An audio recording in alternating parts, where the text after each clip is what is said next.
Ma mère a attrapé le micro au mariage de ma sœur, prions tous pour ma fille, 40 ans et toujours aucun homme ne veut d'elle.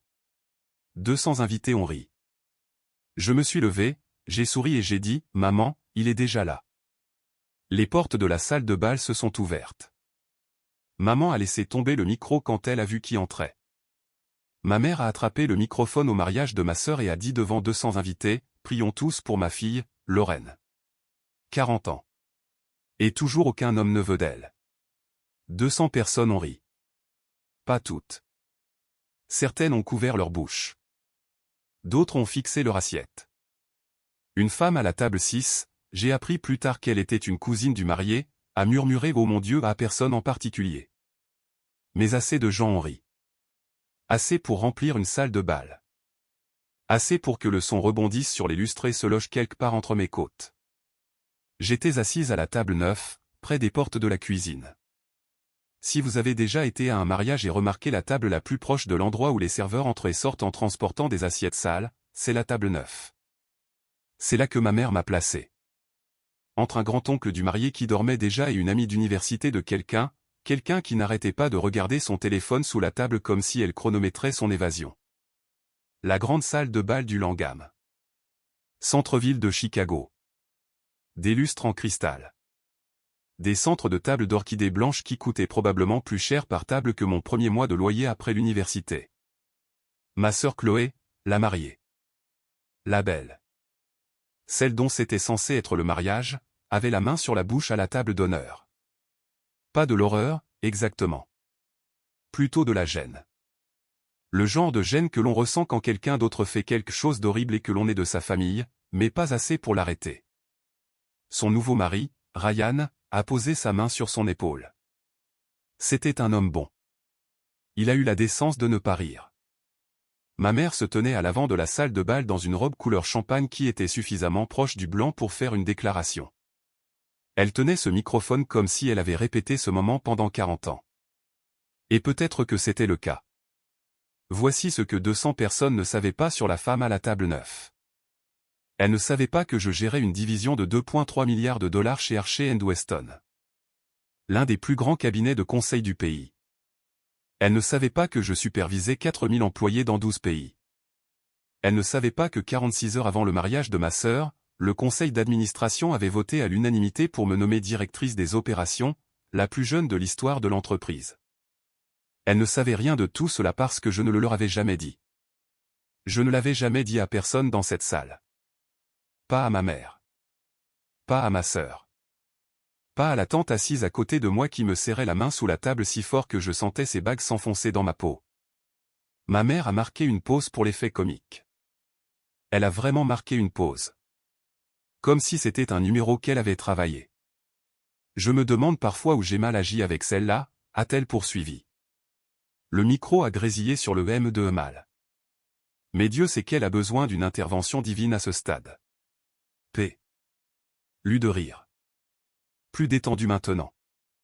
Les gens avaient décidé qu'il était acceptable de rire, parce que ma mère riait, et que la mariée souriait à moitié, et que personne à la table 9 n'avait fondu en larmes, donc ça devait aller. C'est comme ça que ces choses fonctionnent. Si la cible ne saigne pas, c'est que ça ne doit pas faire mal. Un serveur s'est arrêté derrière ma chaise, tenant un plateau de flûte de champagne.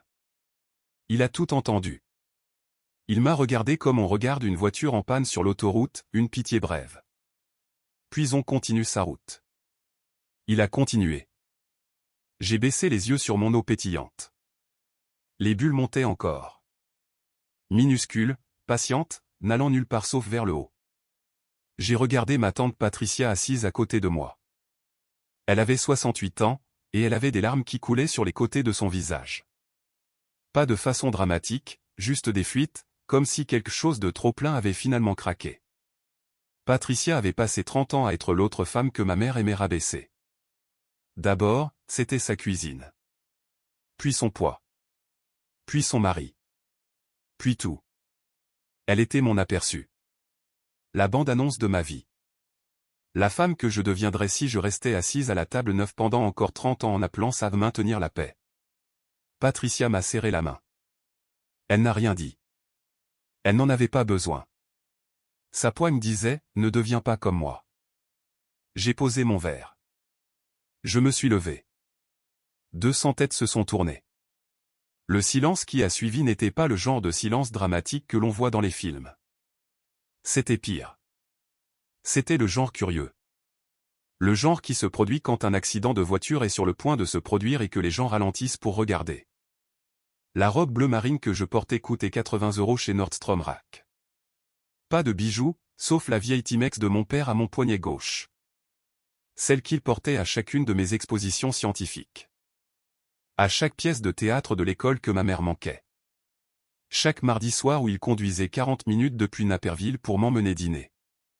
Parce qu'il savait que j'avais besoin d'une personne dans cette famille qui se montrait sans condition. Papa est mort il y a 6 ans. Crise cardiaque. Rapide. Il n'a pas souffert. C'est ce que les gens disent quand ils ne savent pas quoi dire d'autre. J'ai gardé la montre. Je l'ai gardée parce que quand je la regarde, j'entends sa voix. Tu n'es pas la compliquée, Lorraine. Tu es juste celle qui pose les bonnes questions. J'ai lissé ma robe. J'ai regardé ma mère à l'autre bout de la salle. Elle souriait toujours. Le micro était toujours dans sa main. 200 visages étaient toujours tournés vers moi, attendant la chute. Je leur en ai donné une. En fait, maman. Ma voix est sortie comme elle sort dans les salles de conseil. Ferme. Sans hâte. Le genre de calme qui fait que les gens se penchent en avant parce qu'ils savent que ce qui va suivre a été choisi avec soin. Il est déjà là. Les portes de la salle de bal se sont ouvertes. Et ma mère, la femme qui venait de dire à 200 personnes qu'aucun homme ne voudrait jamais de moi, a laissé tomber le microphone. Il a heurté le sol avec un bruit sourd que les haut-parleurs ont amplifié en quelque chose qui ressemblait presque à un battement de cœur. Un battement fort et final. Mais j'anticipe. Parce que si je vous raconte la fin sans le début, vous penserez que c'était une vengeance. Ce n'en était pas une. La vengeance exige de la planification et de l'amertume. Et je n'avais ni l'un ni l'autre. Ce que j'avais, c'était 40 ans de silence. Un bureau d'angle au 47e étage d'un immeuble que ma mère n'a jamais visité. Et un téléphone qui a vibré dans ma pochette exactement au bon moment. Laissez-moi vous ramener en arrière. Parce que vous devez comprendre comment une femme qui dirige une opération de 2,3 milliards de dollars pour une entreprise du Fortune 500 s'est retrouvée assise à la table neuve au mariage de sa propre sœur, portant une robe à 80 € en prétendant n'être personne. Vous devez comprendre comment je suis devenu si doué pour disparaître que j'ai failli ne plus me retrouver. J'ai grandi à Naperville, dans l'Illinois. 40 minutes à l'ouest de Chicago si le trafic coopère. Ce qui, dans l'Illinois, n'arrive jamais. Une maison à 2 étages sur Elmwoodland. Parement blanc. Volet bleu. Une pelouse que mon père tondait chaque samedi matin en écoutant les Cubs sur une radio à transistor qu'il refusait de remplacer. De l'extérieur, la maison des Mitchell ressemblait à toutes les autres maisons de la rue. Et c'était peut-être le but. Ma mère croyait profondément à l'idée de ressembler à toutes les autres maisons de la rue. Diane Ann Mitchell, née Crawford. Institutrice de maternelle à l'école primaire Jefferson pendant 22 ans. Si vous avez grandi à Naperville dans les années 80 ou 90, il y a de fortes chances que ma mère vous ait appris à faire vos lacets et à partager vos crayons de cire. Les parents l'adoraient. L'association des parents d'élèves l'adorait. Elle apportait des biscuits au sucre fait maison à chaque vente de gâteaux, se souvenait de l'anniversaire de chaque enfant et a une fois organisé une collecte de fonds qui a rapporté 11 000 € pour la bibliothèque de l'école.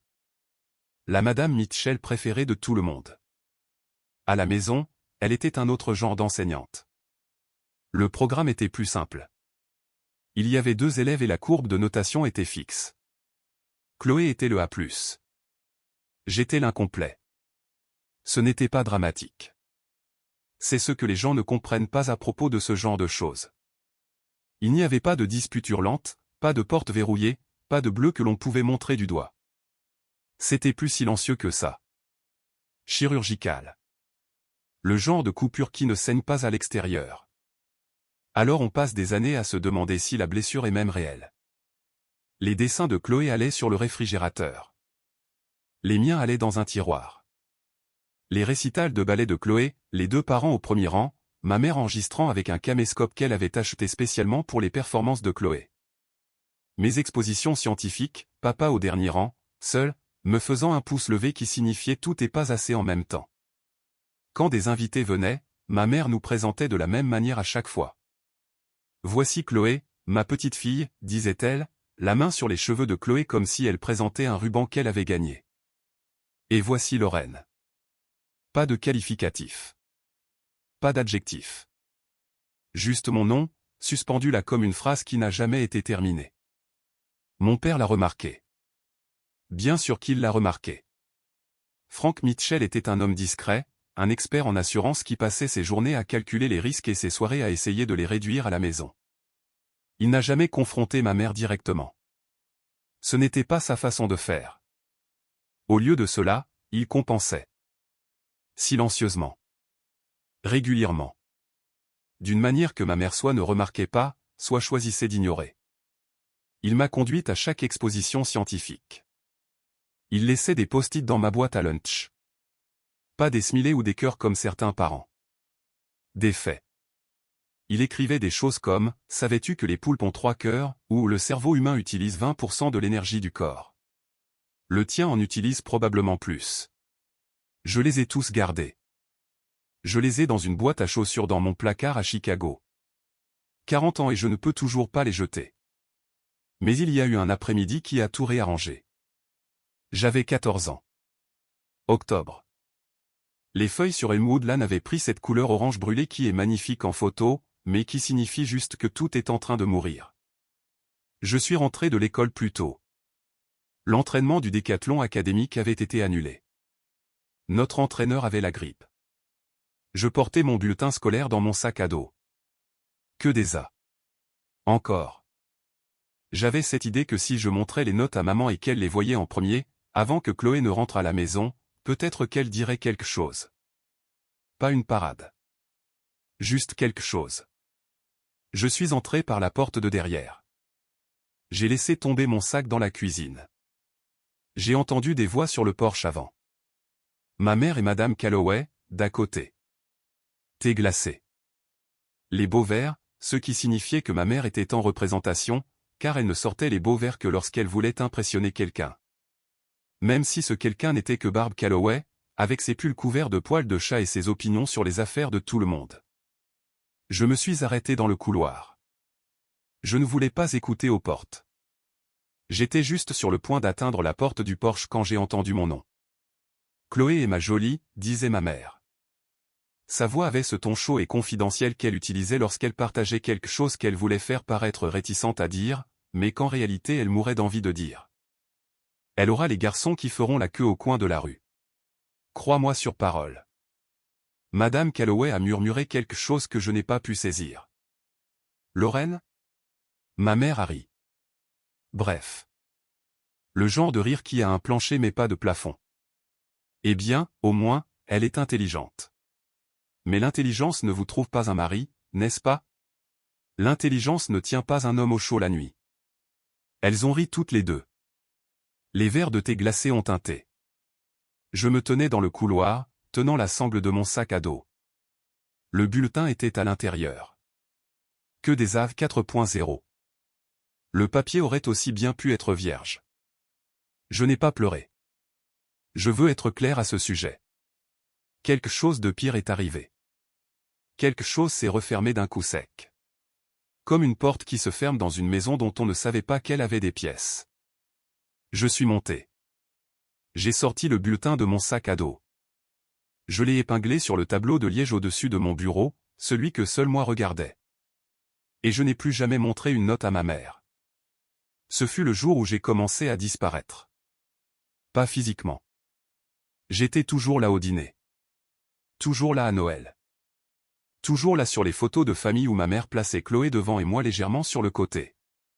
Comme un accessoire qui venait avec le décor. Mais quelque chose d'essentiel s'était retiré derrière un mur. J'ai arrêté de ramener mes victoires à la maison. J'ai arrêté de ramener quoi que ce soit qui puisse être pesé et jugé insuffisant. Ma mère n'a jamais remarqué le changement. Pourquoi l'aurait-elle fait? On ne remarque pas l'absence de quelque chose auquel on n'a jamais prêté attention en premier lieu. Mon père l'a remarqué. Il n'en a rien dit pendant 3 ans. Puis un soir, en rentrant d'un dîner du mardi, il a dit, « Tu sais que tu n'as pas à gagner ta place dans cette famille, n'est-ce pas? Tu en as déjà une. » J'ai dit, « Je sais, papa. » Je ne savais pas.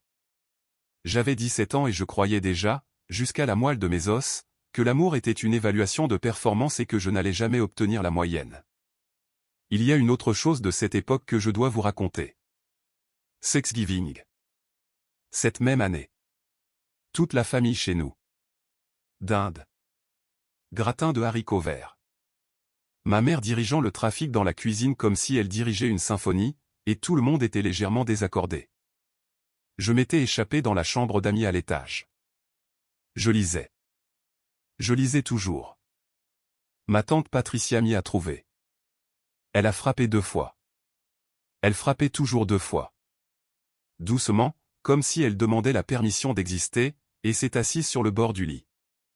Patricia était la sœur aînée de mon père.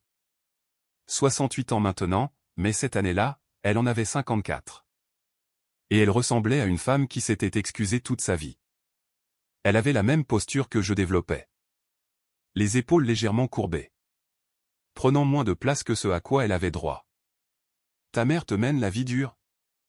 a-t-elle demandé. Pas plus que d'habitude. Patricia a souri. Tristement. Le genre de sourire qui connaît la réponse avant la question. Tu sais ce que je regrette le plus, ma chérie? Elle tripotait un fil sur la courte pointe. Ne me regardant pas. Ce n'est pas que les gens ne me voyaient pas. C'est que je les ai aidés à ne pas me voir. Je suis devenu si doué pour disparaître qu'un jour je me suis regardé dans le miroir et je ne me suis plus retrouvé non plus. J'avais 14 ans. Je ne comprenais pas. J'allais comprendre. 26 ans plus tard, debout dans une salle de bain de l'hôtel Langham au centre-ville de Chicago, j'allais comprendre cette phrase si complètement qu'elle me briserait comme un œuf. Mais c'est pour plus tard. D'abord, je dois vous parler de l'empire que j'ai bâti pendant que personne ne regardait. Avez-vous déjà caché quelque chose dont vous étiez fier?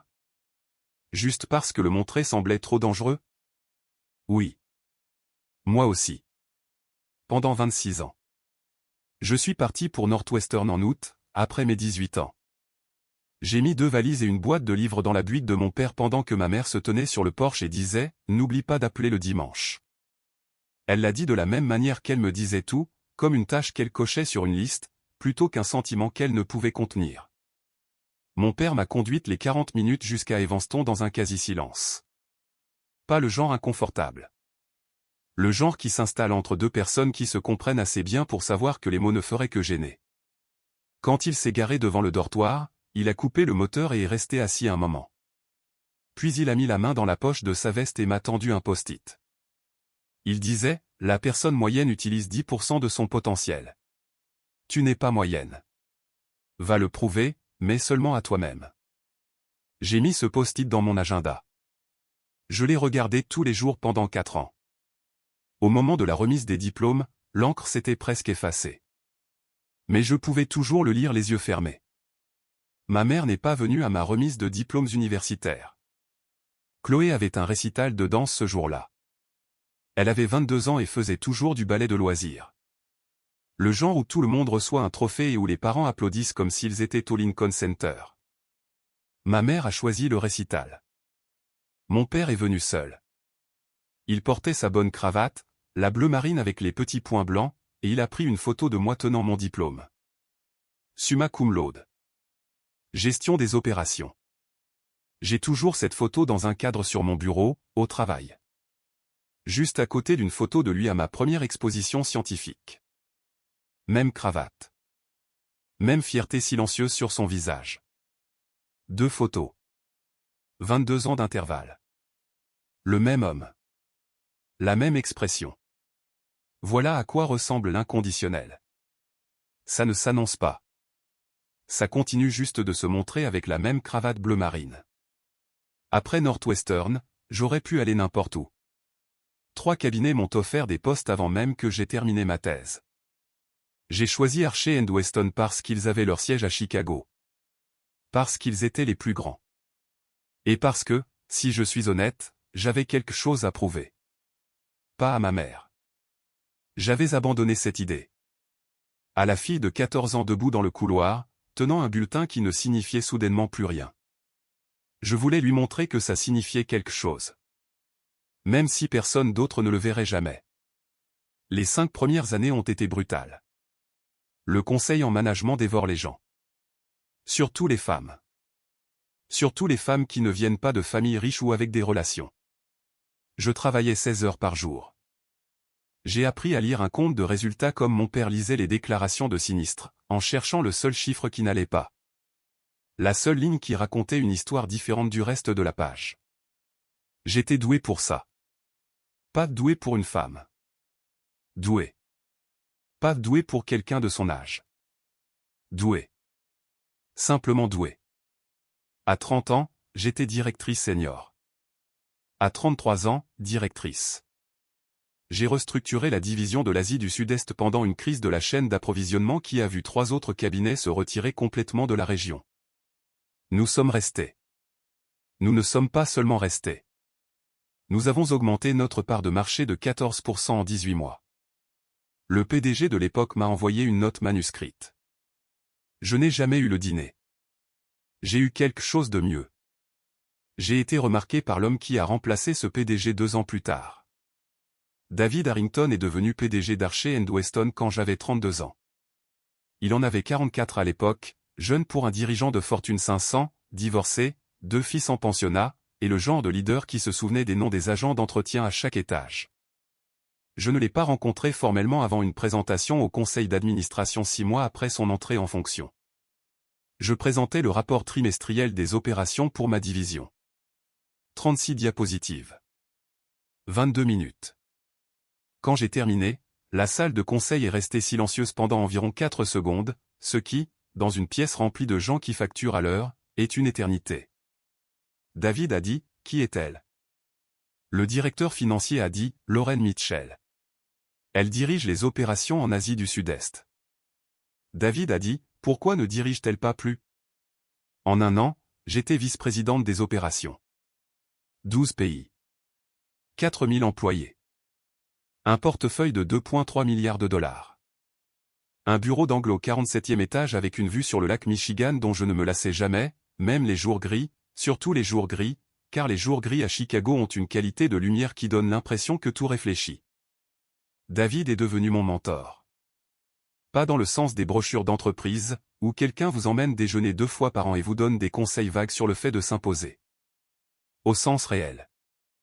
Il me donnait les projets difficiles. Il me disait quand j'avais tort. Il me défendait dans des salles où je n'étais pas encore invité. Et une fois, après avoir travaillé 40 heures d'affilée pour sauver une relation client que tout le monde avait abandonnée, il s'est assis en face de moi dans son bureau et a dit quelque chose que personne dans ma famille n'avait jamais dit. « Lauren, vous êtes la meilleure opératrice avec qui j'ai jamais travaillé. Pourquoi personne dans votre vie ne semble le savoir ?» Je lui ai donné la réponse que j'avais répétée. Je sépare le travail et la famille. Il s'est penché en arrière dans son fauteuil. David avait cette façon de se taire qui vous donnait l'impression de lui avoir tendu une énigme qu'il allait résoudre, que vous le vouliez ou non. Ce n'est pas de la séparation, a-t-il dit. C'est de la dissimulation. Je n'ai pas répondu. Que allais-je dire? Il avait raison. Je savais qu'il avait raison. Mais avoir raison et être prêt à faire quelque chose à ce sujet sont 2 mondes à part. Et j'avais vécu dans le mauvais pendant très longtemps. Voici ce que ma famille savait de ma carrière. Lauren travaille dans une société de conseil au centre-ville. Une sorte de manager. Gagne probablement bien sa vie, car elle a un appartement assez agréable, mais rien d'extravagant. Elle conduit une Honda Accord, même pas une neuve. Elle ne parle pas beaucoup de travail. Elle ne parle pas de grand-chose en fait. Voici ce qu'il ne savait pas. La Honda Accord était un choix, pas une limitation. Mon salaire de base était de 340 000 €, plus les bonus. J'aurais pu conduire une Porsche. J'ai choisi de ne pas le faire, de la même manière que j'ai choisi un appartement à Lincoln Park au lieu d'un Penthouse sur la Gold Coast. De la même manière que j'ai choisi les restaurants calmes plutôt que les galas. Pas parce que j'avais honte de l'argent, mais parce qu'à chaque fois que j'avais partagé une étape importante avec ma mère, elle avait trouvé un moyen de la minimiser. Quand j'ai été promue directrice, j'ai fait l'erreur de le mentionner lors d'un dîner de famille. La réponse de ma mère, tout ce succès et tu dînes toujours seul? Ça ne te dérange pas? Quand j'ai acheté mon premier appartement, j'ai envoyé une photo à Chloé. Chloé l'a montrée à maman. La réponse de maman, un appartement pour une personne. C'est juste un mot chic pour eux solitaires, n'est-ce pas? Quand j'ai remporté le prix du leadership des femmes en opération, un honneur de l'industrie accompagné d'une plaque de cristal et d'un article dans un magazine professionnel national, j'en ai parlé à Noël. Ma mère ne l'a pas reconnu. Elle a passé 3 heures à parler des fiançailles de Chloé avec Ryan, des détails de la bague, des options de lieu, de la liste des invités. Mon prix est resté dans mon sac comme une pierre que j'avais portée pour rien. Alors j'ai arrêté de ramener des choses à la maison. J'ai arrêté de mentionner les promotions, les augmentations, les récompenses, tout ça. La version familiale de Lorraine est devenue une esquisse simplifiée. La célibataire. La silencieuse. Celle qui travaille trop et n'a pas de vie. Et la vraie Lorraine, celle qui dirigeait 12 pays et 4000 personnes, et restait debout jusqu'à 2 heures du matin pour résoudre des problèmes qui affectaient les rapports de résultats trimestriels, lus par des actionnaires dans 14 fuseaux horaires. Cette Lorraine-là n'existait qu'entre les murs d'un immeuble de bureaux en verre au centre-ville. 2 personnes séparées par 45 minutes d'autoroute. La même femme. Le même nom. Des vies complètement différentes. David m'a demandé une fois pourquoi je n'amenais jamais personne de ma famille aux événements de l'entreprise. D'autres cadres amenaient conjoints, parents, frères et sœurs. Je venais toujours seul. Ma famille n'est pas vraiment du genre à aimer les événements d'entreprise, ai-je dit. David m'a regardé avec cette patience silencieuse qui faisait de lui un bon PDG et une personne à qui il était difficile de mentir. J'ai changé de sujet. Il m'a laissé faire. C'était ça, avec David. Il plantait la graine et s'en allait. Il ne l'arrosait jamais pour vous. Il vous faisait confiance pour le faire vous-même. Il avait raison, bien sûr. J'étais terrifié par ce qui arriverait si les 2 versions de moi-même entraient en collision. Pas parce que j'avais honte de l'une ou de l'autre. Mais parce que j'avais passé 20 ans à construire un mur entre elles. Et je ne savais pas qui je serais si le mur tombait. J'étais sur le point de le découvrir. Chloé s'est fiancée un samedi d'avril. Ryan a fait sa demande au Millennium Park, un genou à terre à côté du béant, ce qui est exactement le genre de demande en mariage que ma sœur adorerait, public, photogénique et immédiatement partageable. Elle l'a posté sur Instagram avant d'appeler qui que ce soit. 300 j'aime en 20 minutes. Ma mère l'a appris par une notification sur son téléphone. Au moment du dîner de famille 2 jours plus tard chez ma mère à Naperville, naturellement, car les choses importantes se passaient chez ma mère où elles ne se passaient pas du tout, Diane Mitchell avait déjà appelé 3 lieux. 2 fleuristes et un photographe qu'elle avait vu au mariage de la fille d'une voisine. J'attends ça depuis le jour de ta naissance, a-t-elle dit à Chloé, de l'autre côté de la table, saisissant les 2 mains de Chloé comme si elle acceptait un prix.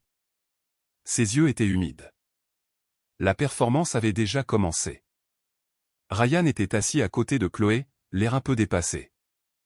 La façon dont les hommes ont l'air quand ils réalisent qu'ils n'ont pas seulement demandé une femme en mariage, mais une famille. Ses parents, les Prescott, payaient la majeure partie du mariage, des gens de la classe moyenne supérieure de Winnetka. Son père dirigeait une société immobilière commerciale. Sa mère, Sandra, était une directrice d'école à la retraite. De bonnes personnes. Polies. Le genre de politesse qui vient du respect réel des autres humains. Pas le genre qui vient du désir qu'ils pensent que vous les respectez. Rien de tout cela n'a empêché ma mère de prendre le contrôle. En une semaine, le mariage était devenu l'événement de Diane Mitchell. Elle a choisi le lieu, le Langham, au centre-ville, parce qu'elle voulait quelque chose qui impressionnerait les gens. Elle a choisi les couleurs. Elle a choisi le pliage des serviettes. Les parents de Ryan signaient les chèques et ma mère les dépensait comme si elle avait gagné chaque centime. J'ai proposé d'aider avec le budget au début. J'aurais pu couvrir tout le mariage sans remarquer le retrait, mais je n'allais pas l'annoncer. Alors j'ai pris Chloé à part après le dîner un soir et je lui ai fait un chèque de 15 000 €. Pour tout ce dont tu as besoin, ai-je dit. Fleurs. Amélioration de l'orchestre. N'importe quoi. Chloé a regardé le chèque, puis m'a regardé. Quelque chose a vacillé sur son visage. Pas tout à fait de la culpabilité. Pas tout à fait de la gratitude. Quelque chose entre les deux qu'elle ne voulait pas examiner de trop près. Ne le dis pas à maman, a-t-elle dit. Elle va rendre ça bizarre. Je sais. Chloé a glissé le chèque dans son sac à main. Elle n'a pas dit merci. Pas à ce moment-là. Je me suis dit que c'était parce qu'elle était submergée par l'organisation. C'était plus facile que l'alternative. 3 mois avant le mariage, ma mère a envoyé le plan de table à Chloé pour approbation. Chloé me l'a transféré dans un texto de groupe avec 4 demoiselles d'honneur et les mots « brouillon de maman », des avis. J'ai fait défiler jusqu'à mon nom. Table 9. Si vous sortiez le plan de la salle de bal du Langham, la table 9 se trouvait dans le coin arrière gauche, à environ 2 mètres des portes battantes de la cuisine de service. Les tables environnantes étaient remplies des grands-tantes de Ryan, de quelques amis de golf de son père et d'une poignée de personnes invitées par obligation plutôt que par affection. C'était la table où l'on met les gens que l'on doit techniquement inclure mais que l'on ne veut pas particulièrement que quelqu'un remarque. J'ai appelé Chloé. La table 9, ai-je dit. Pas en colère. Juste pour clarifier. Maman a dit que les tables d'honneur sont pour les couples. Comme tu n'amènes pas de cavalier. Elle a hésité. Je pouvais l'entendre choisir ses prochains mots comme quelqu'un qui marche sur du verre brisé. Ce n'est pas personnel, Lorraine. Tout ce que ma mère me faisait était personnel. C'était tout le but. Mais je n'allais pas me disputer pour un plan de table. J'avais géré des plans de table pour des délégations internationales de 40 personnes avec des égaux concurrents et des budgets d'armes nucléaires. Je pouvais gérer la table 9. Très bien, ai-je dit. Tu pourrais amener quelqu'un, tu sais. Un ami. Un collègue. N'importe qui. J'aurais pu amener David. J'aurais pu amener n'importe laquelle d'une douzaine de personnes qui seraient venues sans poser de questions. Mais le mensonge avait sa propre logique. Et la logique disait, ne lui donne rien qu'elle puisse utiliser. Ne lui montre rien qu'elle puisse transformer en arme. Assieds-toi à la table 9 et sois invisible. Parce que l'invisible est sûr. Ça ira, ai-je dit. Et j'ai raccroché. Tante Patricia m'a envoyé un texto ce soir-là. Je suis aussi à la table 9. Au moins, nous aurons l'une l'autre. Suivi d'un smiley qui ressemblait plus à un drapeau blanc qu'à un emoji. Le dîner de répétition a eu lieu le vendredi avant le mariage, dans un steakhouse du West Loop que le père de Ryan avait réservé. 30 personnes. Famille immédiate. Cortège. Quelques amis proches. Ma mère portait un chemisier en soie qu'elle avait acheté spécialement pour l'occasion et un collier de perles dont elle a dit à tout le monde qu'il était un cadeau de mon père, ce qui était vrai, un cadeau pour leur 20e anniversaire qu'il avait mis 3 mois à économiser pour l'acheter. Elle le portait maintenant comme un accessoire de costume. Un accessoire pour le personnage qu'elle jouait. Veuve dévouée, mère altruiste, matriarche d'une famille parfaite. Pendant les présentations, elle a pris les parents de Ryan par le bras, un de chaque côté, comme s'ils étaient ses escortes, et les a promenés dans la pièce. Voici mon bébé, Chloé. Vous la connaissez déjà, bien sûr. Et voici son futur mari, Ryan, le jeune homme le plus merveilleux. Elle rayonnait. Elle irradiait. Elle était le soleil. Et tout le monde était censé orbiter autour d'elle. Puis elle est arrivée à moi. Et voici mon autre fille, Lorraine. La carriériste. Elle a dit le carriériste comme on dirait amatrice ou passionnée. Quelque chose qu'une personne fait à la place de quelque chose de réel. Toujours célibataire. 40 ans le mois prochain. Peut-être qu'un de vos neveux est disponible? Elle a ri. Les parents de Ryan ont souri à moitié. La pièce a fait ce bruit qu'une pièce fait quand quelque chose de gênant se produit, mais que personne ne veut le nommer. J'ai souri. Je n'ai rien dit. C'était l'arrangement. Mais après le dîner, pendant que ma mère était aux toilettes pour rafraîchir son rouge à lèvres et son récit, Sandra Prescott m'a trouvé près du vestiaire. C'était une petite femme avec des cheveux gris courts et le genre d'yeux qui suggérait qu'elle avait passé 30 ans à observer les enfants et à apprendre à voir ce qu'ils ne disaient pas. Lorraine, a-t-elle dit. Doucement. Comme si elle avait attendu un moment sans public. Pour ce que ça vaut, il n'y a rien de mal à construire quelque chose pour soi-même avant de le construire avec quelqu'un d'autre. Certaines d'entre nous auraient aimé le faire de cette façon. Je l'ai regardée. Cette femme que j'avais rencontrée 3 fois. Cette étrangère qui venait de me dire plus en 2 phrases que ma mère ne l'avait fait en 40 ans. Merci, ai-je dit. Et ma voix a fait quelque chose qu'elle n'avait pas fait depuis longtemps. Elle s'est brisée. Juste à peine. Une fissure capillaire que j'ai refermée avant que quiconque puisse l'entendre. Sandra m'a tapoté le bras et s'est éloignée. C'était tout. Pas de discours. Pas de drame. Juste une femme disant à une autre, « Je te vois. Tu n'es pas ce qu'elle dit que tu es. » Je suis retourné en voiture chez ma mère cette nuit-là parce que je restais dans mon ancienne chambre pour le week-end du mariage. Chloé était à l'hôtel avec ses demoiselles d'honneur. Ma mère dormait déjà, ou faisait semblant. Elle avait bu 3 verres de chardonnay au dîner et avait tendance à confondre l'inconscience avec un coucher précoce. Je me suis allongé sur le lit jumeau étroit dans lequel j'avais dormi jusqu'à mes 18 ans. La chambre sentait encore les vieux livres et les sachets de lavande que ma mère mettait dans tous les placards.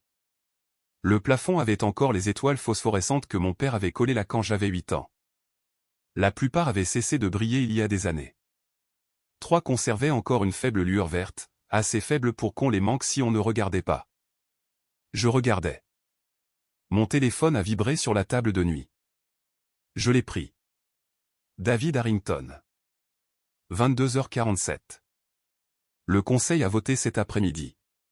Unanime. Tu es notre nouvelle directrice des opérations. Effectif lundi. J'ai besoin de ta signature sur les papiers de nomination avant que le communiqué de presse ne sorte. Je suis à la retraite de l'EC Geneva ce week-end. Où es-tu demain? Je viendrai. J'ai lu le texto 3 fois. Directrice des opérations. Le poste que j'avais passé 8 ans à viser sans jamais le dire à voix haute, parce que dire les choses à voix haute dans ma famille signifiait tendre un couteau à quelqu'un et lui montrer où couper. J'ai levé les yeux vers les 3 étoiles restantes au plafond. Verte. Verte. Pâlissante. Toujours là. J'ai répondu. Je serai au Langham au centre-ville. Mariage de ma sœur. David, je te trouverai. Attends-moi vers 19h30. Félicitations, Lorraine. Tu l'as mérité depuis longtemps. J'ai posé le téléphone. J'ai fixé le plafond. Dans 12 heures, je serai assise à la table 9, dans une robe à 80 €. Et l'homme qui dirigeait l'un des plus grands cabinets de conseil du pays conduirait 90 minutes pour me remettre un titre que la plupart des cadres passent leur carrière entière à convoiter. Et ma mère, la femme dormant à un mur de moi, la femme qui avait passé 40 ans à me dire que je n'étais pas assez, n'en aurait aucune idée. À quel moment le maintien de la paix devient-il une trahison envers soi-même? Je ne connaissais pas encore la réponse. Mais j'étais sur le point de l'apprendre devant 200 personnes. Je me suis préparé seul. Pas par accident. Par architecture. Ma mère avait réservé la suite nuptiale au Langham pour Chloé et ses 4 demoiselles d'honneur, dont aucune n'était moi. On ne m'a pas demandé de faire partie du cortège. Chloé a dit que c'était parce qu'elle voulait garder les chiffres pairs, et que Ryan n'avait que 4 garçons d'honneur. J'ai dit que je comprenais. Je comprenais. J'avais compris des choses comme ça pendant 40 ans. Ma chambre d'hôtel était au 9e étage. Un lit king size standard. Assez bien. Je l'avais réservé moi-même. Payé moi-même. Et je la quitterai demain matin sans que personne dans ma famille ne connaisse le numéro de la chambre ou ne demande l'heure de départ. J'ai pris une douche. J'ai séché mes cheveux. J'ai mis la robe bleu marine, celle à 80 € de Nordstrom Rack qui m'allait comme si elle avait été faite pour moi, ce qui est le genre de chance que l'on a quand on a passé sa vie à ne pas attirer l'attention sur soi. On apprend ce qui fonctionne, discrètement. J'ai attaché la Timex de mon père à mon poignet gauche. Le bracelet en cuir se fissurait sur les bords. J'aurais dû le remplacer il y a des années. Je ne le ferai jamais. Je me suis regardé dans le miroir de la salle de bain. Pas un long regard. Juste le genre fonctionnel, vérifier s'il y a du rouge à lèvres sur mes dents. Un pli dans le tissu. Le genre de regard qui fait l'inventaire sans poser de questions. Mon téléphone était posé sur le comptoir en marbre. Un texto de David. Envoyé à 6h14. En route. Je devrais être là vers 19h30 ce soir. Ne signe rien avant que j'arrive. Je veux te tendre le stylo moi-même. J'ai souri à ça. David avait un sens de la cérémonie qu'il déguisait en pragmatisme.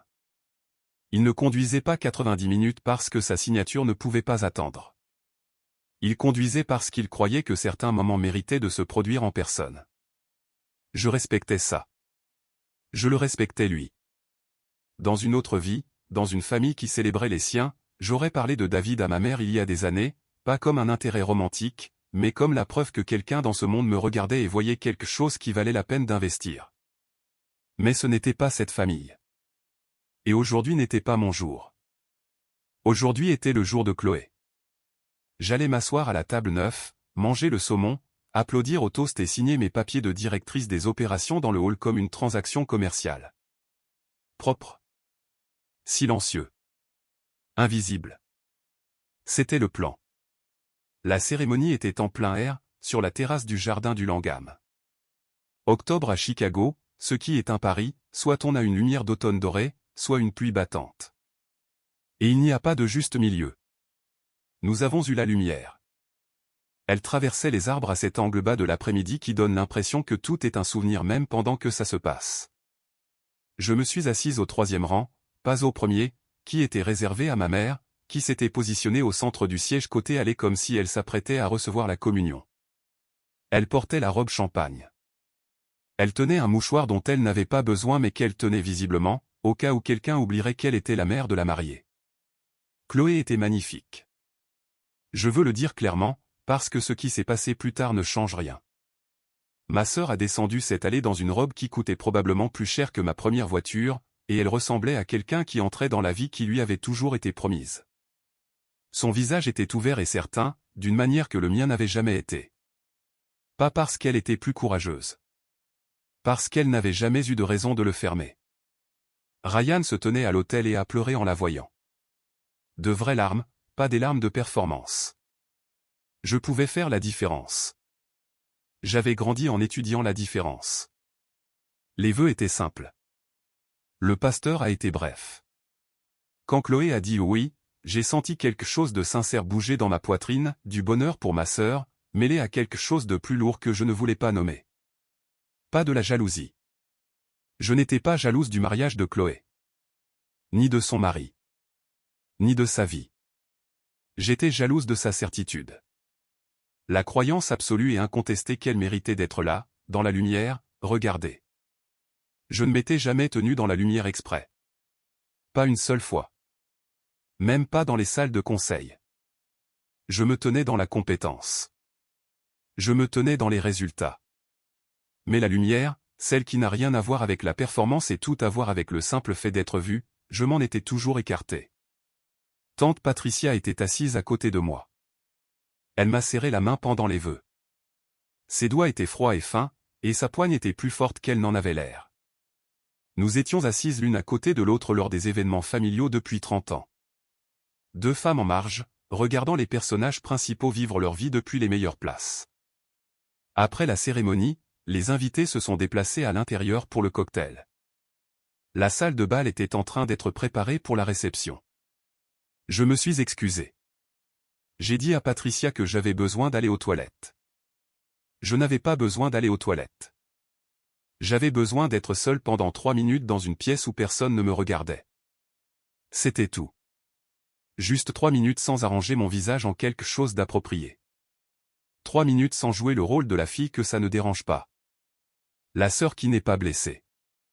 La femme qui a choisi d'être seule et qui va bien avec ça. Vraiment. Honnêtement. Complètement bien. La salle de bain près du hall était en marbre et en laiton, avec un éclairage doux qui rendait tout le monde légèrement plus beau qu'il ne le méritait. J'ai verrouillé la porte. J'ai posé les 2 mains sur le comptoir. J'ai regardé le miroir.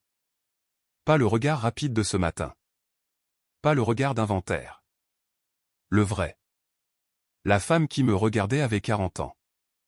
Elle avait les yeux de son père et les pommettes de sa mère, et une mâchoire qu'elle avait appris à serrer d'une manière très spécifique, légèrement en avant, légèrement relevée, qui signifiait « je vais bien ».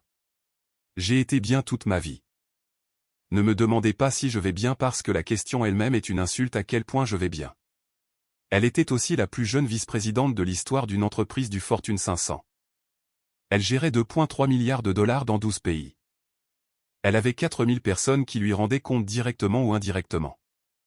Et depuis 46 heures, elle avait été choisie à l'unanimité pour être directrice des opérations. Et elle était assise à la table 9, près de la cuisine. Entre un grand-oncle endormi et une inconnue qui regardait son téléphone. J'ai agrippé le comptoir. Quelque chose se passait. Pas de la colère, j'avais géré la colère toute ma carrière. Pas de la tristesse. La tristesse était assez familière pour faire partie des meubles. Quelque chose d'autre. Quelque chose qui ressemblait au moment juste avant de sauter d'un rebord sur lequel on est resté si longtemps qu'on a oublié que c'était un rebord. La voix de tante Patricia. D'il y a 26 ans, dans une chambre d'amis qui sentait la lavande. Je suis devenu si doué pour disparaître qu'un jour je me suis regardé dans le miroir et je ne me suis plus retrouvé non plus. J'ai regardé le miroir. Je me suis retrouvé. Elle était là. Elle avait été là tout le temps. Cachée derrière une robe bleu marine et un profil bas et une Honda Accord et 20 ans de silence stratégique. Cachée parce qu'une femme sur un Porsche a dit un jour que l'intelligence ne tient pas un homme au chaud la nuit. Et une jeune fille de 14 ans a décidé que la réponse la plus sûre était de cesser complètement d'être vue. Mais la femme dans ce miroir, celle avec la montre de son père au poignet et un titre de directrice des opérations qui attendait dans un porte-document en cuir sur la banquette arrière de la voiture de quelqu'un, elle n'avait plus 14 ans et le Porsche, c'était il y a 30 ans. Et la femme qui a dit ces mots avait encore du pouvoir, seulement parce que je continuais à le lui donner, année après année, fête après fête, table 9 après table 9. Ma mère n'allait pas changer. Elle pourrait recevoir un appel du président des États-Unis félicitant sa fille et elle trouverait un moyen de dire « mais toujours pas de mari ». C'était qui elle était. C'était qui elle serait toujours. La question n'était pas de savoir si elle changerait. La question était de savoir si j'allais continuer à construire ma vie autour de ses limitations. J'ai lâché le comptoir. J'ai redressé les épaules. Pas de façon dramatique. Pas comme une scène de film où la musique enfle.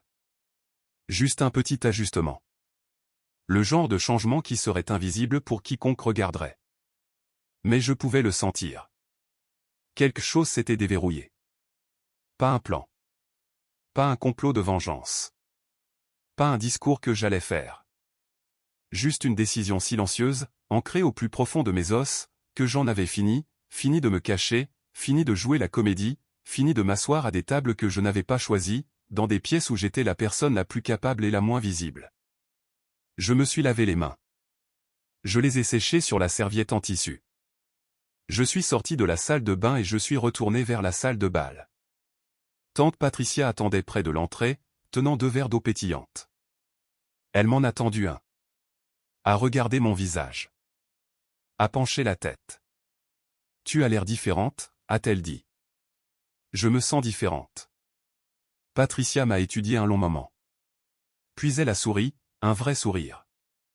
Pas le genre drapeau blanc, et a dit, bien. Nous sommes entrés ensemble dans la salle de bal. Table 9. Près des portes de la cuisine. Mais pour la première fois de ma vie, je n'étais pas assise là parce que j'avais accepté d'être invisible. J'étais assise là parce que peu importait où il me mettait. Plus maintenant. Les toasts ont commencé à 7 heures. Le témoin de Ryan a commencé. Un colocataire d'université nommé Greg, qui a raconté une histoire sur Ryan brûlant des ramen dans leur cuisine de dortoir en 2e année. Tout le monde a ri. La demoiselle d'honneur de Chloé a suivi, son amie d'université, Brittany. Pas moi. Avec un discours sur la sororité et le fait de trouver sa personne. Elle a pleuré à la fin. La moitié de la salle aussi. C'était un bon discours. J'ai applaudi. Je le pensais. Puis ma mère s'est levée. Elle n'a pas attendu d'être présentée. Elle n'a pas attendu que le DJ lui tende le microphone. Elle s'est dirigée vers l'avant de la salle de bal de la manière dont elle entrait dans chaque pièce, comme si on l'avait envoyée. Comme si l'événement l'avait attendue pour vraiment commencer. Puisque mon Franck ne peut pas être ici ce soir, a-t-elle dit, pressant le mouchoir sur son œil, je parlerai pour nous deux. Mon père n'aurait pas dit ce qu'elle était sur le point de dire. Mon père se serait tenu à ce microphone et aurait dit à Chloé qu'il était fier d'elle, puis se serait rassis sans me mentionner du tout, car c'était sa façon de me protéger, en ne faisant pas de moi une cible. Mais mon père était mort. Et ma mère avait le micro. Elle a commencé avec Chloé. 5 minutes sur l'enfance de Chloé. Les récitals de ballet. Le bal de promo. La fois où Chloé lui a fait une carte de fête des mères entièrement en paillettes et que Diane l'avait toujours dans un tiroir. La salle était chaleureuse. Les gens hochaient la tête. Certains avaient les yeux humides. Ma mère dirigeait la salle comme elle l'a toujours fait, tirant les ficelles du sentiment jusqu'à ce que tout le public penche dans la direction qu'elle voulait. Puis ses yeux m'ont trouvé de l'autre côté de la salle. J'ai vu le changement. Je l'avais vu 1000 fois au dîner, aux fêtes, à chaque événement familial où les projecteurs ne suffisaient pas et où elle avait besoin du nombre pour les rendre plus brillants. La forme de sa bouche a changé. Ni un sourire, ni une moue. Quelque chose entre les deux. L'expression d'une femme sur le point de dire quelque chose qu'elle gardait en réserve. Et je veux prendre un moment pour mon autre fille, Lorraine. Elle a marqué une pause. La salle a réagi comme les salles réagissent à ce genre de choses, par vagues successives. D'abord le halètement. Quelques inspirations brusques de la part de personnes qui ne pouvaient pas croire qu'elle l'avait dit. Puis les rires nerveux. C'est ce que les gens font quand ils ne savent pas quoi faire d'autre. Puis les vrais rires. Qui venaient des gens qui avaient décidé que c'était une blague parce que c'était plus facile que de décider que c'était de la cruauté. 200 personnes. Riant. De moi. Je me demande parfois où j'ai mal agi avec celle-là, a poursuivi ma mère, penchant la tête comme si elle était vraiment perplexe. Mais Dieu sait qu'elle a besoin d'une intervention divine à ce stade. Les rires ont enflé. Ma mère a souri dedans, comme un chanteur sourit aux applaudissements. Voici ce que je pensais pendant que 200 personnes riaient de moi. Je pensais à une salle de conférence au 47e étage d'un immeuble, à 14 miles de cette salle de bal, où mardi dernier, j'avais négocié une prolongation de contrat de 400 millions de dollars avec un client qui était prêt à partir. 3 heures. Sans note. Juste moi, une table, et un homme qui dirigeait un fonds souverain, et qui à la fin m'a serré la main et a dit « Je n'ai jamais rencontré quelqu'un comme vous ». Je pensais aux 4000 personnes qui ouvriraient un email lundi matin et apprendraient que leur nouvelle directrice des opérations était une femme nommée Lorraine Mitchell. Et la plupart d'entre eux ne seraient pas surpris, parce qu'ils m'avaient vu travailler pendant 8 ans, et ils le savaient déjà. Je pensais à la montre de mon père à mon poignet. 19h12. David serait là dans 18 minutes. Et je pensais à la femme dans le miroir de la salle de bain, celle qui avait décidé, il y a 45 minutes, qu'elle en avait fini de disparaître. Ma tante Patricia était assise à côté de moi. Sa main était sur la table, paume vers le haut, comme une offrande. Je ne l'ai pas prise. Pas parce que je n'en avais pas envie. Mais parce que si je prenais sa main, je pourrais m'adoucir, et je ne pouvais pas me permettre de m'adoucir maintenant. Maintenant, j'avais besoin de la version de moi qui concluait des affaires, pas de la version qui pleurait. J'ai regardé Diane. Elle tenait toujours le microphone. Se nourrissant toujours de la salle. Jouant toujours le rôle qu'elle avait joué toute ma vie. La mère qui essayait si fort. La mère qui s'inquiétait tant. La mère qui voulait juste ce qu'il y avait de mieux. Pauvre chérie. Elle n'avait jamais voulu ce qu'il y avait de mieux pour moi. Elle voulait ce qu'il y avait de mieux pour l'histoire qu'elle racontait sur elle-même. Et dans cette histoire, j'étais le contre-exemple. La preuve que même une mère parfaite ne peut pas sauver tous les enfants. Mon téléphone a vibré dans ma pochette. Je l'ai ouvert sous la table. David. J'arrive à l'hôtel. Où dois-je te retrouver? C'était le moment. Je pouvais lui envoyer au hall et nous signerions les papiers à un bureau près de la conciergerie et je retournerais à la table 9 et personne dans cette salle ne le saurait jamais. C'était le choix sûr. Le choix invisible. Le choix que j'avais fait pendant 26 ans. J'ai regardé ma tante. Les larmes qui coulaient encore sur son visage. Ses épaules courbées. Petite. Prenant moins de place qu'elle ne le méritait. 68 ans et tressaillant encore. Je n'allais pas avoir 68 ans et tressaillir encore. J'ai tapé un mot. Salle de bal. Puis j'ai rangé mon téléphone. J'ai pris mon verre d'eau pétillante. Les bulles montaient encore. J'ai bu la dernière gorgée. Je l'ai reposée. Je me suis levé. La salle s'est tournée. Le sourire de ma mère a vacillé. Ce n'était pas dans son script. Le contre-exemple n'était pas censé se lever. Le contre-exemple était censé s'asseoir à la table 9 et l'absorber. En fait, maman. Ma voix est sortie exactement comme il le fallait. D'une fermeté de salle de conseil. La voix qui avait convaincu des fonds souverains de signer des contrats à 9 chiffres. La voix que 4000 personnes suivaient parce qu'elle ne tremblait jamais. Il est déjà là. Les portes de la salle de bal se sont ouvertes.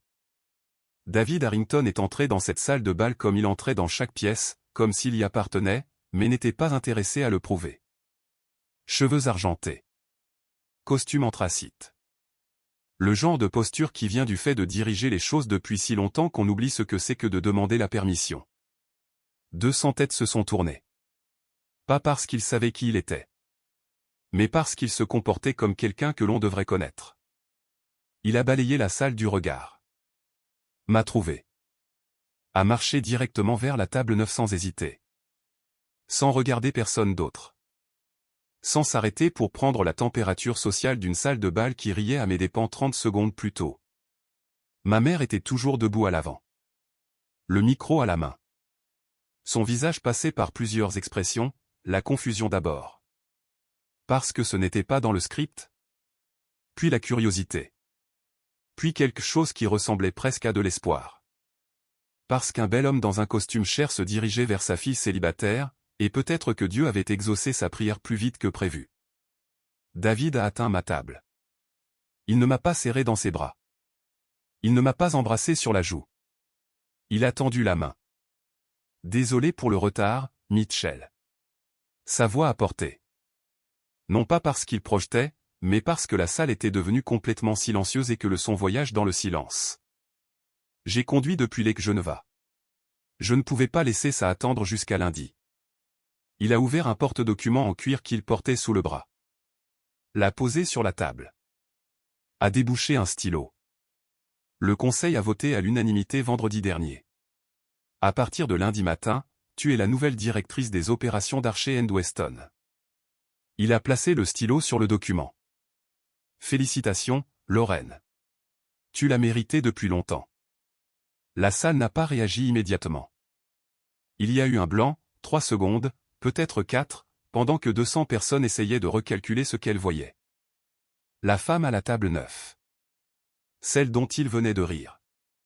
Celle que sa propre mère avait traitée de pathétique. Puis le père de Ryan s'est levé. Richard Prescott.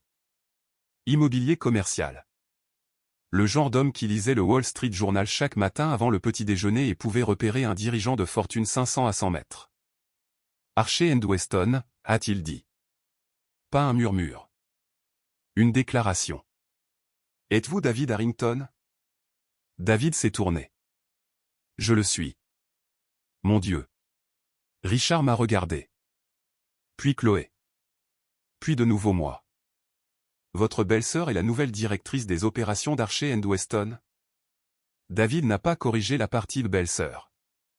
Il a juste dit, elle est la meilleure opératrice de notre entreprise depuis 8 ans. Le seul regret du conseil est de ne pas l'avoir promue plus tôt. Le recalcul a été instantané. On pouvait le voir se propager dans la salle comme une vague, les gens se penchant les uns vers les autres. Des téléphones apparaissant sous les tables. Quelqu'un murmurant que c'était une entreprise du Fortune 500. La femme à la table 9 n'était pas ce qu'on leur avait dit.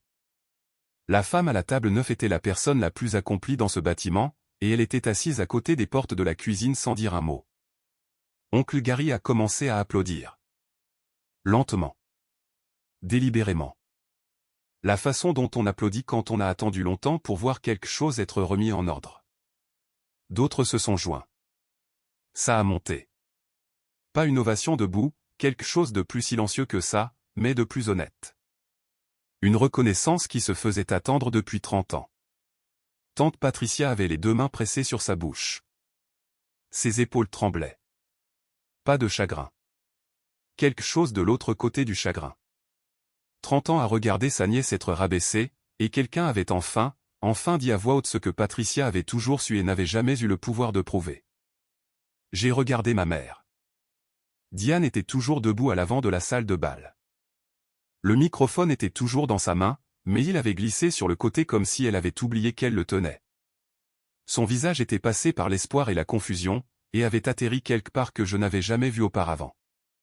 Elle ressemblait à une femme debout dans une maison où tous les meubles avaient été réarrangés pendant son absence. Tout était familier, et rien n'était là où elle l'avait mis. Elle a fait un pas vers moi. Sa bouche s'est ouverte. La récupération commençait. Je pouvais la voir se former derrière ses yeux. Le récit qu'elle était sur le point de construire. Elle dirait qu'elle l'avait toujours su. Elle dirait qu'elle était si fière. Elle trouverait un moyen de se placer au centre de mon succès, de la même manière qu'elle s'était placée au centre de tout. Lorraine, j'ai toujours su que tu étais. Ne fais pas ça, maman. 2 mots. Je n'ai pas élevé la voix. Je n'en avais pas besoin. Elle s'est arrêtée. En plein milieu de sa phrase. En plein milieu de son pas. Le microphone est tombé de sa main et a heurté le sol avec un bruit sourd que les haut-parleurs ont capté et amplifié en un son unique, sec et final. Personne n'a bougé pour le ramasser. Ma mère est restée là. Seule. La robe champagne qui avait l'air d'un coup de force il y a 2 heures ressemblait maintenant à quelque chose qu'une femme porte quand elle essaie d'être la mariée au mariage de quelqu'un d'autre. La salle avait changé autour d'elle, et elle était toujours debout là où le centre se trouvait, sauf que le centre s'était déplacé et personne ne le lui avait dit.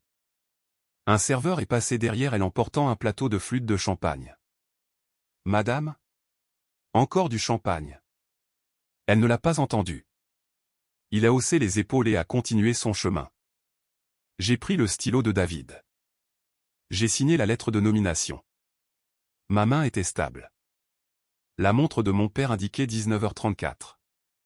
David a dit, « Tu devrais fêter ça. » Je l'ai regardé. Je crois que je viens de le faire. Il a souri. M'a serré la main une fois de plus. A fermé le porte-document. Et est parti comme il était venu, sans avoir besoin de s'expliquer à personne. Les portes de la salle de bal se sont refermées derrière lui. La salle a expiré. Le reste du mariage s'est déroulé autour de moi comme la météo. Des gens sont venus à la table 9. Pas pour offrir leur sympathie, pour se présenter. Des cousins que j'avais vus aux fêtes pendant 20 ans voulaient soudainement savoir ce que je faisais dans la vie. Les amis de l'école de commerce de Ryan se sont matérialisés avec des poignées de main et des cartes de visite. Une femme de la table 3 a demandé si Archer & Weston recrutait. Pourquoi n'as-tu jamais rien dit à personne, a demandé un cousin au 2e degré nommé Doug qui, j'en étais presque sûr, ne m'avait jamais adressé la parole avant ce soir. Vous n'avez jamais demandé, ai-je dit. Pas amer. Juste précise. Le genre de vérité qui n'a pas besoin de volume pour atterrir. Ma mère s'était retirée à sa place à la table d'honneur. Elle était assise, les mains sur les genoux. Son champagne intact. Fixant un centre de table comme s'il lui devait une explication. Les gens orbitaient autour d'elle sans s'arrêter, de la manière dont on orbite autour de quelque chose qui était autrefois important mais qui a été replacé. Personne n'était cruel avec elle. Personne n'en avait besoin. L'absence d'attention était suffisante. Pour une femme qui avait passé sa vie à arranger les pièces autour d'elle, être ignorée était la seule punition qui convenait. Chloé m'a trouvé près de la table des desserts. Son mascara avait tenu, ce qui était le genre de détail auquel ma sœur tiendrait même au milieu d'un réarrangement familial. Elle se tenait devant moi dans sa robe de mariée à 3 étages. Et elle ressemblait exactement à ce qu'elle était.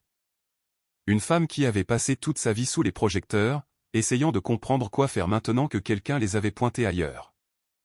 Tu aurais pu me le dire, Lorraine. J'ai regardé ma sœur. Ma belle-sœur, simple et bien-aimée, qui n'avait jamais été présentée comme mon autre fille. Qui n'avait jamais été placée à une table près de la cuisine. Qui avait glissé un chèque de 15 000 € dans son sac sans dire merci. Parce que dans le monde de Chloé, être prise en charge était simplement ce qui arrivait. J'ai essayé, ai-je dit. Pendant 20 ans. Tu n'écoutais juste pas. Chloé a ouvert la bouche. L'a refermée. Quelque chose a bougé derrière ses yeux, pas la compréhension. Pas encore, mais le précurseur de la compréhension. Le moment avant qu'une fissure ne se forme. Elle y arriverait peut-être un jour. Elle m'appellerait peut-être dans 3 semaines et dirait « J'ai réfléchi à ce que tu as dit ». Ou peut-être pas. Je ne pouvais pas contrôler ça.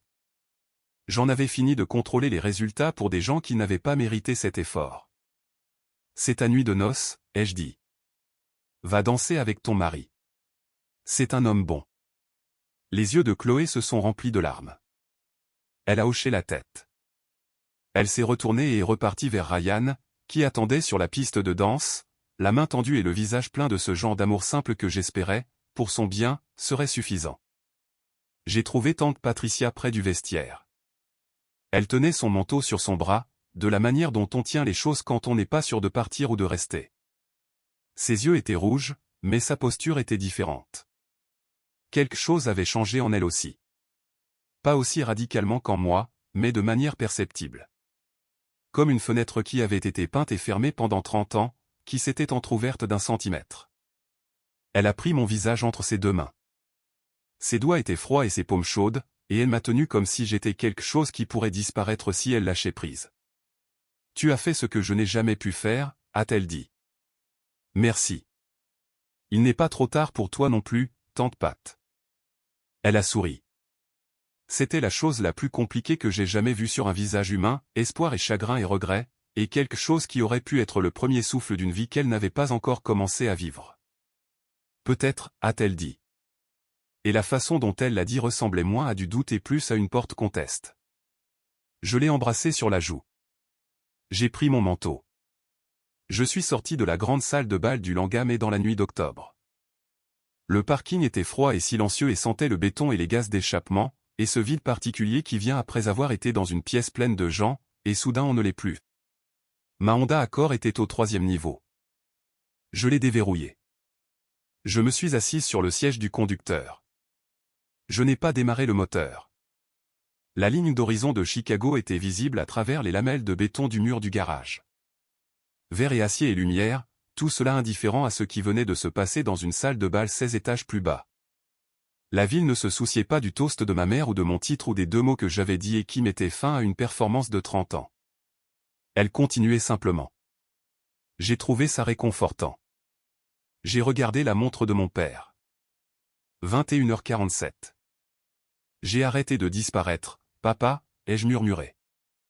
Les mots ont formé de la buée dans l'air froid et ont disparu. Comme s'ils attendaient d'être dits et maintenant qu'ils l'avaient été, ils n'avaient plus besoin d'exister. Mon téléphone était dans le porte-gobelet. Pas de texto de maman. Je n'en attendais aucun. Je n'en avais pas besoin. Un texto de David. Lundi, 8h. Ton nouveau bureau est au 48e. Suite d'angle. Tu l'as mérité. J'ai démarré la voiture. La radio s'est allumée au milieu d'une chanson, quelque chose que je ne reconnaissais pas. Quelque chose avec un piano et la voix d'une femme chantant sur le fait de conduire les fenêtres baissées. Je n'ai pas changé de station. Je suis sorti du garage et sur Michigan Avenue, et la ville s'est ouverte devant moi, comme le font les villes quand on conduit enfin vers quelque chose au lieu de s'en éloigner. Ma mère a appelé 2 fois la semaine suivante. Je n'ai pas répondu. Pas par colère. Par paix. Chloé a texté 1 fois. On peut parler? J'ai dit oui. On verra. Tante Patricia s'est inscrite à un cours d'université communautaire le lundi suivant. 68 ans. Elle m'a envoyé une photo de sa carte d'étudiante. Ses cheveux étaient en désordre, ses yeux grands ouverts, et elle avait l'air terrifiée. Elle avait l'air vivante. Si vous avez caché qui vous êtes pour mettre quelqu'un à l'aise, je veux que vous sachiez quelque chose. La pièce est plus petite que vous ne le pensez. La table à laquelle on vous place ne vous définit pas, et la porte n'a jamais été verrouillée. Vous avez juste arrêté d'essayer la poignée.